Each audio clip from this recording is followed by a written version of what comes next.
Ce sont des épisodes violents, quotidiens, qui ont lieu dans des stations d'essence, devant des magasins ou à l'entrée de résidences privées. Les enlèvements ont augmenté de plus de 300% en 10 ans, selon les chiffres de la police sud-africaine. Les cibles de ces gangs sont des entrepreneurs et des commerçants étrangers. En réaction, ces communautaires créent des forums pour s'entraider. Nous étions très choqués lors des premiers enlèvements.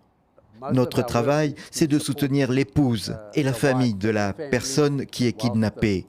Et nous expliquons à la communauté comment ils doivent se déplacer et comment ils doivent gérer l'argent liquide qu'ils récupèrent dans leur commerce.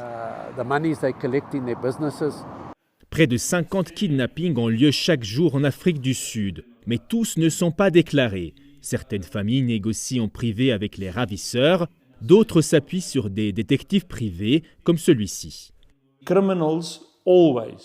Les criminels menacent toujours de tuer la victime après l'avoir enlevée. Ils disent toujours qu'ils vont tuer la personne kidnappée si la famille parle aux médias, peu importe que ce soit une femme ou un homme. Ils prennent une personne et ils la revendent.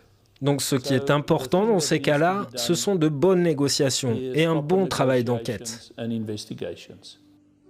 Souvent, ces enlèvements ne durent que quelques heures. Appelé kidnapping express, c'est la dernière tendance chez les gangs spécialisés.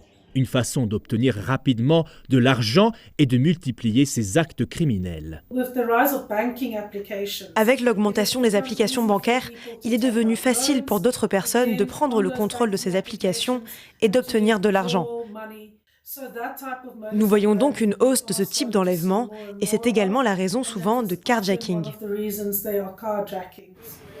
Depuis des mois, la police sud-africaine a intensifié les contrôles routiers pour essayer de limiter les crimes, y compris les kidnappings.